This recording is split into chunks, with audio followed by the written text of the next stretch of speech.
로마서 12장을 붙잡고 저희가 여러분과 함께 묵상하면서 또 제가 로마서 1장부터 지금 중요한 부분들을 발췌해서 9월과 10월 바울 사도가 갖고 있는 바울 사도의 머릿속에 있는 그리스도에 대한 생각, 교회에 대한 생각, 성도에 대한 생각, 신앙에 대한 그의 생각들을 정리하면서 지난 시간에 복음의 사람이 어떻게 살아야 합니까? 라는 질문으로 설교를 시작했습니다. 로마서 12장 1절, 2절은 복음의 사람이 어떻게 살아야 하는지에 대한 분명한 대답입니다. 바울은 복음의 사람이 어떻게 살아야 할지를 묻는, 어떻게 살아야 할지 하는 질문을 품고 있는 성도들에게 분명하게 지금 답하고 있는 것입니다.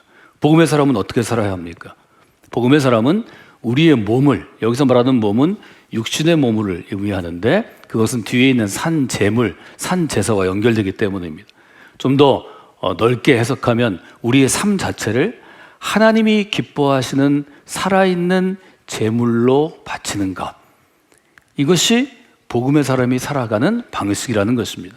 그리고 그것이 영적인 예배라고 1절에서 도전합니다. 그리고 2절에 가서 이렇게 도전합니다. 이 세대를 본받지 마십시오. 오직 마음을 새롭게 하십시오. 이 마음을 새롭게 하다라는 것을 저는 새로운 생각이라고 지금 정의해 보았습니다. 마음을 새롭게 하는 것, 그건 새로운 생각을 품는 것입니다. 새로운 생각을 품고 그 생각이 나무처럼 점점 자라나면 반드시 바뀌게 되어 있습니다. 내 생각이 바뀌면 내 언어가 바뀝니다. 내 생각이 바뀌면 내 인생의 행로가 바뀝니다. 내 생각과 내 언어와 인생의 행로가 바뀌면 우리 가정이 바뀝니다. 내가 이런 직장도 바뀝니다.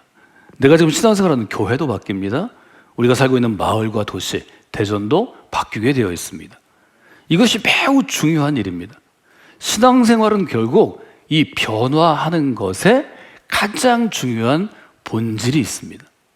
바꿔 얘기하면 내가 그리스도인으로 살아왔고 복음의 사람으로 살아왔고 신앙생활을 한다고 내가 스스로 자부하는데 이전의 나의 삶과 지금의 나의 삶에 변화가 없다면 그것은 일종의 겉으로만의 신앙생활, 습관적인 종교생활, 껍데기로의 종교생활일 가능성이 100%입니다. 그래서 우리를 돌아봐야 합니다.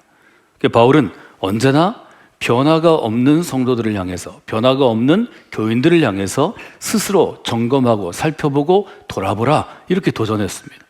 이것이 서신서에서 가장 중요한 자기를 돌아보는 능력, 자기 성찰의 능력이 될 것입니다. 바울은 이어서 3절에서 그렇게 얘기합니다. 각 사람에게 개인에게 나누어 주신 믿음의 분량대로 지혜롭게 생각하십시오.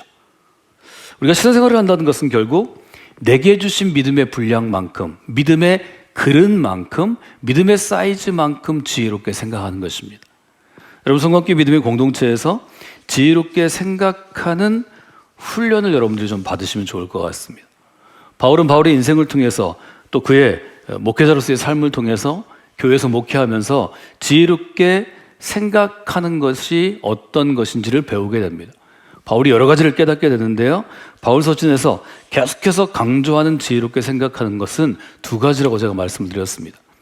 바울은 지혜롭게 생각하고 교회 안에서 성도들을 섬기고 교회 공동체를 세워가면서 내 스스로를 지나치게 높이 평가하고 있음을 깨닫게 됩니다. 바울은 실제로 객관적으로 볼 때 보통 사람들보다, 평범한 유대인보다 높은 평가를 받을 만했습니다. 그가 받은 토라 해석의 훈련, 그가 행한 토라를 실천하는 그의 경건한 생활, 그의 출신, 그의 출생, 그의 선생님, 그의 주변의 친구들 모두 평균 이상이었습니다. 그러니까 바울은 늘 우월의식에 사로잡혀 있었습니다. 나는 저 사람들보다 훨씬 잘난 사람이야, 유능한 사람이야, 똑똑한 사람이야, 뛰어난 사람이야. 그것이 교회를 세울 때 큰 걸림돌이 되었습니다. 한 사람을 하나님이 선택하신 한 영으로 볼 때, 한 사람을 일종의 유모의 심정으로, 목회자의 심정으로 한 사람의 그리스도를 성장시킬 때 바울을 걸리게 한 것은 그가 토라를 알지 못한다든지, 그가 구약을 잘 해석하지 못한다든지, 설교할 때 설교의 내용이 좋지 않다든지, 설교의 주제가 잘못됐다든지, 그의 행실이 바르지 않다든지 그런 내용이 아니었습니다. 바울 안에 있는 사람을 보는 그의 생각, 여기서 제가 생각이라고 표현하지만 우리가 철학적인 용어, 신학적인 용어로 하면 퍼스펙티브에 문제가 있었습니다. 늘 자기를 높이 평가했습니다. 이것은 바울에게 큰 걸림돌이 되었습니다. 그래서 바울은 결국 깨닫게 됩니다. 내게 주신 은혜대로, 내게 주신 믿음의 분량대로 생각하는 것을 하나님이 원하시고 기뻐하시고 받아주신다는 것입니다. 그것이 3절의 고백입니다. 내게 주신 은혜로 말미암아 여러분에게 제가 말합니다. 마땅히 생각할 그 이상의 생각을 품지 말고 하나님께서 한 사람 한 사람 각 개인에게 나누어 주신 믿음의 분량대로 지혜롭게 생각해야 합니다. 이것이 지혜롭게 생각하다의 일종의 의미라고 말씀을 드렸습니다. 그럼 지혜롭게 생각한 다음에 어떻게 해야 될까요? 지혜롭게 생각하는 것으로 끝날까요? 지혜롭게 생각하는 것으로 끝이 나는 것이 복음의 우리의 사람의 행로일까요? 성경은 지혜롭게 생각하는 것도 중요하지만 그 다음 발걸음, 그 다음 단계, 그 다음 스텝이 훨씬 더 중요하다고 얘기합니다. 지혜롭게 생각한 다음에 우리가 해야 될 일은 어떤 것인가 하면 지혜롭게 행해보는 것입니다. 실행해보는 것입니다. 실천해보는 것입니다. 내가 지혜롭게 생각했는데 그것이 잘 행동으로 연결되지 않는다고 우리가 얘기할 수 있습니다. 제가 여러분들에게 우리가 갖고 있는 신앙, 기독교의 영적인 전통, 영성 훈련에서 얘기할 때 묵상 훈련이 아주 중요한 기초 훈련이라고 계속해서 강조해 왔습니다. 묵상은 깊이 생각하는 것입니다. 깊이 뿌리를 내릴 정도로 나무가 뿌리를 내리는 것처럼 생각하는 훈련입니다. 여러분 깊이 생각하면 반드시 변화하게 되어 있습니다. 제가 그렇게 말씀을 드렸습니다. 변화한다는 것은 행동하게 되어 있습니다. 내가 깊이 생각했다고 생각했는데 지혜롭게 생각했다고 나는 판단했는데 행하지 않는다는 것은 아직 그 깊이가 얕은 것입니다. 깊이 생각하지 않고 아직은 얕게 생각하는 것입니다. 지혜롭게 생각하고 정말 깊이 있게 생각하면 반드시 행하게 됩니다. 9절, 10절, 11절, 12절, 13절은 그렇게 행하는 행함의 일종의 모습, 자세, 태도에 대한 것입니다. 뭐 여러 가지가 있죠. 사랑에는 거짓이 없는 것입니다. 악은 미워하고 선에 속해야 합니다. 그래서 형제를 사랑하고 서로 우애하고 존경하기를 서로 먼저 해야 합니다. 부지런해야 합니다. 게으르지 말아야 합니다. 열심을 품고 주님을 섬겨야 합니다. 소망 중에는 즐거워해야 합니다. 환난 중에는 참아야 합니다. 참으면서 그냥 참는 게 아니고 기도에 항상 힘써야 합니다. 성도들이 쓸 것을 공급하는 행함이 있어야 합니다. 손님, 낯선 사람을 대접하는데 힘써야 합니다. 이것이 지혜롭게 행하라 하는 것의 일종의 목록들입니다. 실천의 목록들, 실천의 리스트라고 우리가 볼 수 있겠습니다. 저는 4가지 중요한 단어, 키워드를 여러분에게 설명하려고 하는데요. 오늘 2가지를 좀 나누려고 합니다. 첫째는 존중함으로입니다. 지혜롭게 행하는 사람, 지혜롭게 행하는 복음의 사람 가운데 품어야 하는 중심 생각, 핵심이 되는 가치는 무엇인가 하면 존중함으로입니다. 그 근거를 저는 10절에서 찾아왔습니다. 10절에 보면 형제를 사랑하여 서로 우애하고 존경하기를 서로 먼저 하며 이렇게 쓰여 있습니다. 즉 교회 공동체에서 우리가 복음의 사람으로 행할 때는 저처럼 목회자가 되거나 아니면 장로나 권사와 같은 중직을 맡아서 어떤 사역이나 소그룹이나 어떤 결정해야 되는 일들을 감당할 때는 존중함이 우선이라는 것입니다. 우리가 지혜롭게 행할 때 첫 번째 가치가 존중함이 되어야 한다는 것입니다. 존중함은 어떤 것인가요? 서로 우애하는 것입니다. 여기서 우애한다라는 말은 2가지 단어의 합성어인데 하나는 사랑이라는 뜻의 헬라어이고 또 하나는 가족 간에 행하는 사랑이라는 뜻의 헬라어입니다. 이 2가지가 합해서 서로 우애하고라는 단어가 되었습니다. 말하자면 존중한다는 것은 가족처럼 사랑해 주는 것입니다. 가족은 어떻게 사랑하나요? 약점을 잘 들추지 않습니다. 우리가 흔히 하는 얘기 중에 여러분 손주 보시면 다 그렇게 되는데요. 제 친구들이 요즘에 손주를 많이 보거든요. 손주는 잘못해도 예쁘다는 거죠. 왜요? 내 새끼니까요. 손주는 말질을 해도 난 예쁘다는 거죠. 그게 서로 우애라는 거죠. 형제를 사랑하여 이렇게 되어 있습니다.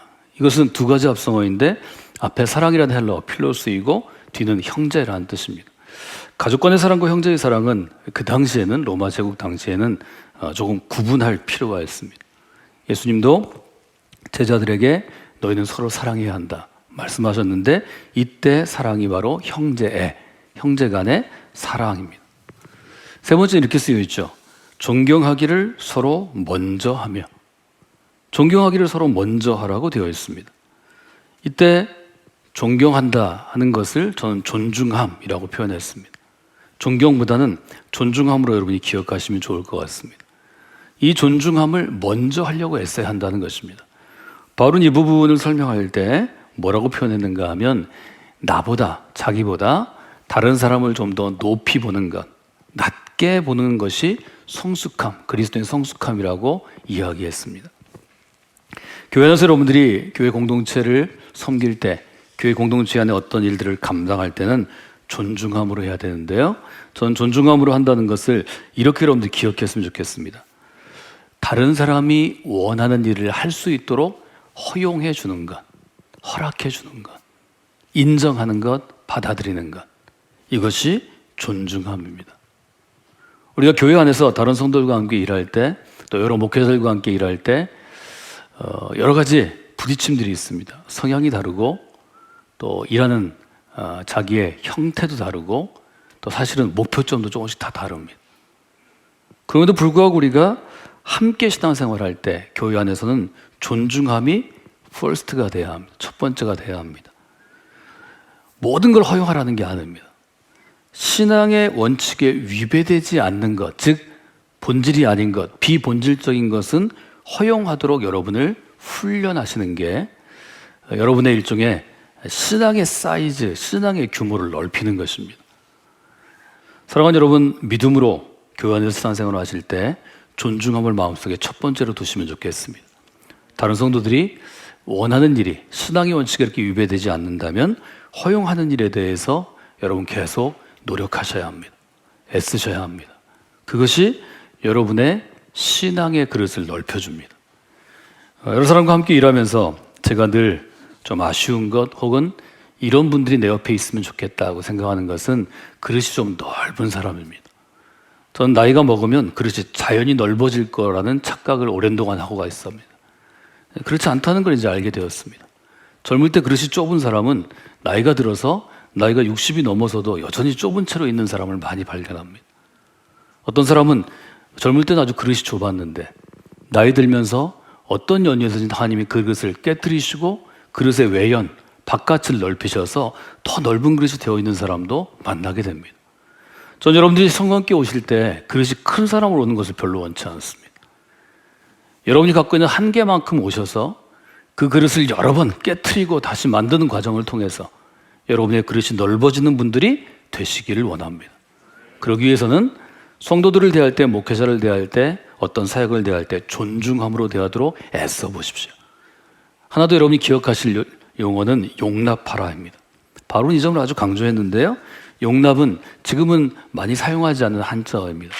용납은 어떤 뜻을 갖고 있는가 하면 너그러운 마음으로 다른 사람의 말을 받아들이는 것입니다. 다른 사람의 행동도 받아들이는 것입니다. 용납이 제일 많이 쓰이는 관용어가 실수를 용납하다입니다. 다른 사람의 실수를 내가 허용해 주는 것입니다. 이 허용하는 빈도, 횟수가 많아지고 허용하는 범위가 커질 때 여러분의 그릇이 그만큼의 확장, 그만큼의 넓어짐을 경험하게 될 것입니다. 성령께 믿음의 공동체를 통해서 여러분의 그릇이 넓어지는 귀한 분들이 되시기를 원합니다. 왜 그럴까요? 교회가 그런 곳이기 때문입니다. 예수님께서 디자인하시고 바울이 고린도와 같은 도시에, 에베소와 같은 도시에 세워가는 교회는 일종의 빌딩, 건물처럼 생각했습니다. 뉴스페이스 우리가 이 새로운 교회를 지어갈 때 제가 여러분에게 에베소서 2장을 여러 번 강조해서 설명해 드렸습니다. 지혜롭게 생각하기 위해서는 여러분이 교회 공동체를 깊이 생각해야 합니다. 겉으로만 알지 말고 대충 알지 말고 속속들이 속까지 알아야 합니다. 즉 교회의 알맹이까지 알아야 합니다. 교회를 어떤 종교 시스템, 사회 안에 있는 어떤 기관 외에 하나의 시스템으로 이해하지 마시고 교회를 살아있는 일종의 몸처럼 우리가 생명체라고 부르는데 살아있는 생명의 공동체로 생각하시고 교회를 이해하셔야 합니다. 에베소 2장은 교회의 본질에 대해서 두 가지를 얘기합니다. 첫째는 서로 연결되어 있다는 것입니다. 교회는 교회를 이루고 있는 성도와 목회자가 또 우리와 그리스도가 서로 연결되어 있습니다. 교회는 또 함께 지어져 간다는 것입니다. 이 두 가지가 매우 중요한 교회의 원칙이라고 말씀을 드렸습니다. 에베소 2장 21절로부터 22절은 제가 여러분에게 암송하도록 요청하는 구절인데 20절은 이렇게 시작합니다. 사도들과 선지자들의 터 위에 여러분은 세우심을 입었습니다. 그리스도 예수님께서 모퉁이 돌이 되셨습니다. 그 다음이 중요하죠. 그이 안에서, 주님 안에서 건물마다 서로 연결하여서 주 안에서 성전이 되어갑니다.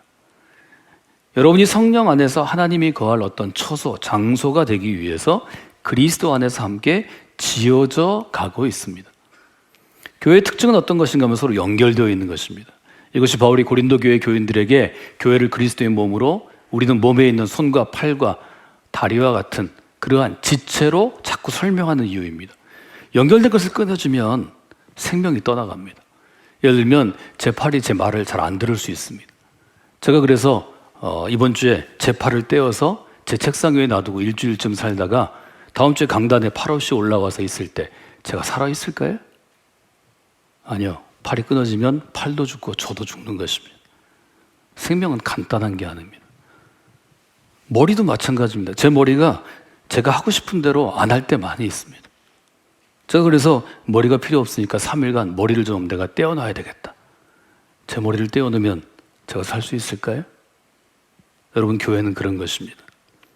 때때로 여러분들이 교회는 내 맘대로 이었다가 말하자면 붙였다가 떼었다가 할 수 있는 걸로 생각하시는 것 같습니다. 그렇지 않습니다. 여러분이 진짜 교회의 지체가 되면, 교회 하나가 되면 절대로 떼어지지 않습니다. 바울은 그 점을 깨달았기 때문에 하나님의 사랑에서 누가 우리를 끊어낼 수 있냐고 도전한 것입니다. 그것이 생명을 다루는 어떤 권세 있는 정치가이든 권력자이든 아니면 어떤 부유한 사람이든 어떤 고귀한 신분의 사람이든 생명이든 죽음이든 천사가 되었든 악한 것이 되었든 하나님의 사랑에서 끊을 수 없다는 것입니다. 끊으면 죽기 때문입니다. 복음의 사람은 그런 존재입니다. 그래서 반드시 우리는 연결되어 있는가를 신앙생활하면서 물어봐야 합니다. 우리가 왜 소그룹을 여러분에게 활동하시도록 장려합니까? 소그룹에 속해 있을 때 교회와 연결되기 때문입니다. 왜 어떤 사역, 교회학교 사역이나 찬양대나 아니면 세가족 사역이나 사역을 좀 하시도록 여러분에게 권합니까? 사역팀에 연결돼야 교회와 연결이 되기 때문입니다. 목회자의 관계가 왜 중요합니까? 목회자의 관심과 사랑 안에 있을 때 교회와 연결되기 때문입니다. 지혜롭게 행하는 것은 이 연결됨을 알 때만 가능하고 연결됨을 인정할 때 가능한 것입니다. 두 번째로 아주 중요한 가치가 네 번째 가치 중에 하나인데요. 공급함입니다. 교회 공동체와 우리를 연결하기 위해서 먼저 제가 13절을 다뤄보면 13절 이렇게 되어 있습니다. 성도들의 쓸 것을 공급하며 손 대접하기를 힘쓰십시오. 교회 공동체를 섬길 때는 공급함으로 여러분이 행하셔야 합니다. 쓸 것을 공급한다는 것은 무엇인가요? 누구에게 관심을 가지고 그 사람의 필요한 것을 관심을 가지고 보다가 필요하면 내가 건네주는 것입니다. 손 대접하기를 힘쓰라 되어 있는데요. 손은 여기서 낯선 사람을 얘기합니다. 낯선 사람을 대접하는 것. 대접하는 건 뭘 얘기할까요? 제가 대학교 때 홀로 여행하기를 즐겼습니다. 배낭 들고 배낭 안에 밥해 먹을 수 있는 코펠 버너, 쌀, 그 다음에 부식들을 넣고 또 기타 하나 들고 전국을 제가 주유했습니다. 그런데 오늘처럼 갑자기 기온이 뚝 떨어지거나 어느 날은 갑자기 비가 많이 오는 때가 있습니다. 이때는 텐트를 칠 수 없습니다. 잘못하면 얼어 죽을 것 같고 잘못하면 떠내려갈 것 같습니다. 그때는 저는 굉장히 체면 차리는 사람인데 제 체면을 밑으로 내려놓고 어떤 집이든 가까운 집에 문을 두드려야 합니다. 제가 그때 기도하는 것은 다른 사람을 향하여 긍휼의 마음이 있는 주인이 나오는 것입니다. 제가 문을 두드린 이유는 뭘까요? 두드리고 이렇게 지금 비가 와서 제가 텐트에서는 잘 수가 없습니다. 잠깐 비 피할 수 있도록 좀 장소를 주실 수 있을까요? 긍휼의 마음이 있는 대개 시골에 있는 할머니들이 제게 묻습니다. 청년, 밥은 먹었나? 물론 안 먹었죠. 텐트를 뗄 정도인데 어디서 밥을 먹겠어요? 그것은 곧 저녁 주는 것입니다. 저녁 먹고 그 집에서 자면 아침도 주는 것입니다. 이런 경험을 하면 대접이 뭔지를 알 수 있습니다. 여러분 아시는 것처럼 바울은 낯선 도시와 도시를 돌아다니면서 복음을 전하고 전도하고 재워주면 거기서 자고 먹여주면 먹고 그 집에 교회를 세웠습니다. 바울의 평생에 걸친 이 도시 유랑은 낯선 사람을 만나고 낯선 집을 가는 것은 낯선 사람을 대접하는 게 얼마나 귀한 일인지를 알게 했을 것입니다. 바울은 얘기합니다. 낯선 사람을 대접하는 것이 그리스도를 대접하는 것입니다. 주님을 대하는 것입니다. 지나가 보면 우리 교회 가운데 공급하는 성도들이 늘 있었습니다. 40년 동안 그랬습니다. 낯선 사람을 대접하는 분들이 늘 있었습니다. 이런 분들을 생각할 때 큰 행복이 있습니다. 물론 우리 교회는 대한민국 사회에서 성공한 분들도 많았습니다. 어떤 직위를 가진 분들도 많았고 충분한 여유가 있는 분도 있었습니다. 그러나 성공했기 때문에 공급하는 거 아닙니다. 내 지위가 있기 때문에 공급하는 거 아닙니다. 그리스도의 사랑과 믿음이 있어야 그 일이 가능합니다. 여러분이 그 가운데 쓰임받는 분들이 되셔야 합니다. 우리 교회 가운데 쓸 곳이 있는 곳에 공급하는 분이 되셔야 합니다. 낯선 일을 대접하는 분들도 돼야 합니다. 왜 그럴까요? 교회 공동체의 두 번째 원칙, 함께 지어져 가기 때문입니다. 함께 지어져 간다는 것은 지금 집을 짓는 중이라는 것입니다. 교회라는 믿음의 집, 믿음의 건물을 지금 서로 연결해서 지어가고 있다는 것입니다. 이것은 에베소 4장 얘기하는 것처럼 어떤 사람을 사도로, 선지자로, 복음 전하는 사람으로, 목사와 교사로 세우셨으니 이는 성도를 온전케 하고 봉사일을 하게 하고 그리스도의 몸을 세우기 위함이라. 공급하고 대접할 때 그리스도의 몸이 잘 지어져 갑니다. 여러분 우리가 올드체프를 질 때도 동일한 경험을 했습니다. 2013년부터 16년까지 뉴스페이스를 질 때도 동일한 경험을 했습니다. 이 점을 여러분들이 한번 눈에 보시면 좋을 것 같습니다. 오늘 저는 네 가지 중요한 행함의 키워드 중에서 두 가지를 얘기했는데요.